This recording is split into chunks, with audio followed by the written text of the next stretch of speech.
The first technique which it uses is using one IP address. Okay, so let us see. Now let us assume that a private networks device whose IP address is 172.18.3.1 wants to communicate with one of the devices in the internet whose address is 25.8.2.10. So source and destination address is written. Okay, so whenever this packet arrives at the NAT router will first put the private address which is 172.18.3.1 in its table, and it will also put the destination address with whom it wants to communicate, which is 25.8.2.10 in its transition table. Then when the packet arrives, after that the NAT router will change the source address to its global address, which is 200.24.5.8, which you have seen previously. It changes the address from private to global. Destination address will remain same because the packet has to be delivered to the device whose IP address is 25.8.2.10. So the packet will be sent into the internet and it will reach the destination.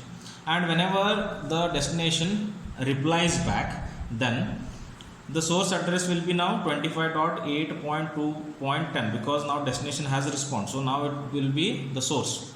Now internet doesn't know about the private address, so it knows only the global address of the NAT router. So destination will be 200.24.8.5, and whenever this packet arrives at the NAT router will obviously consult its table.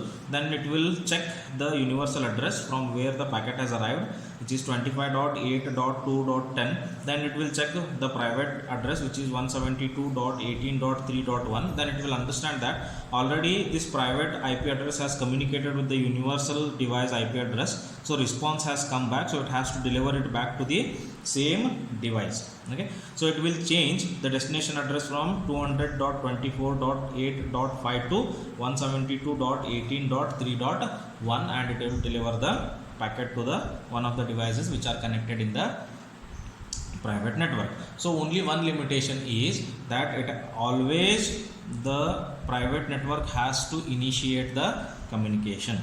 Then only this particular thing works perfectly. Without this translation table, this using one IP address is not going to work. This is normally used in the internet service provider. For example, if you have wireless network Wi-Fi at home, normally the router will never communicate with your device automatically. Means it will not initiate the communication. Always you initiate. Whenever you want, you will connect.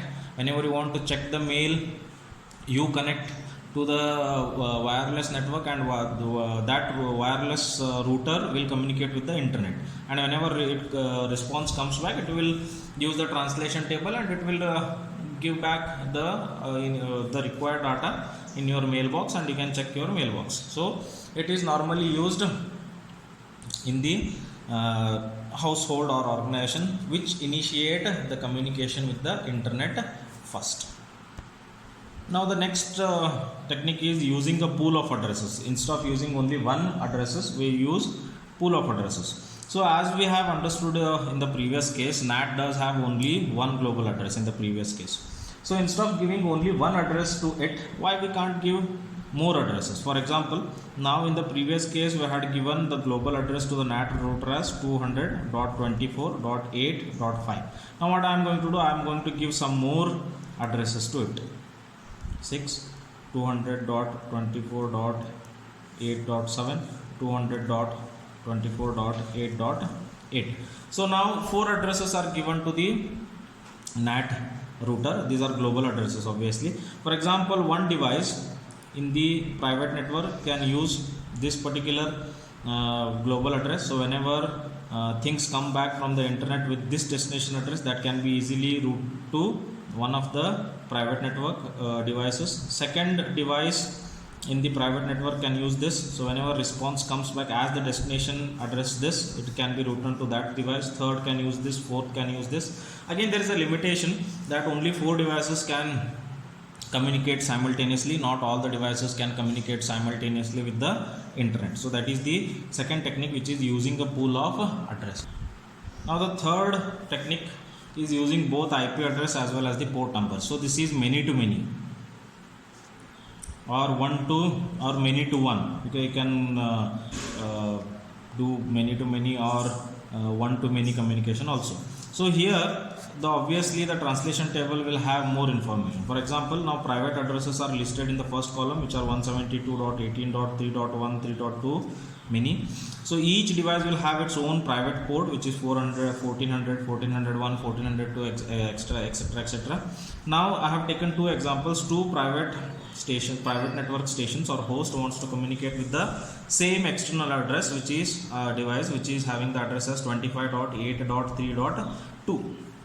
Now the problem here, whenever response comes back, the NAT router has to deliver it to this station or this station. There is a confusion, right? So to avoid that confusion, they also add the port number. So whenever they send the packets, they will add the port numbers, and whenever the things come back, it will also add the port number.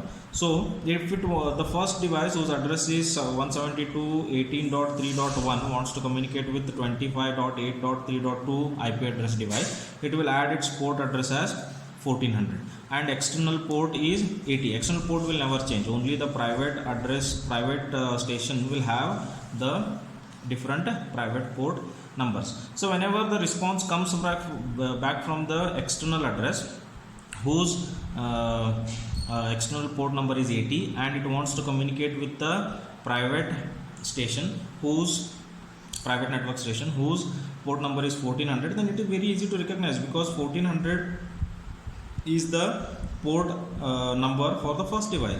And if the response comes from the same device, and if the with the same external port, which is 80, and if it does have the private port number as 1401, instead of delivering it to the first station, obviously it will deliver it to the second station. So as you keep on increasing the number of information in the routing table will be more efficient, but problem is more memory is needed to store these things inside the router. So best one you have to choose according to your network requirements.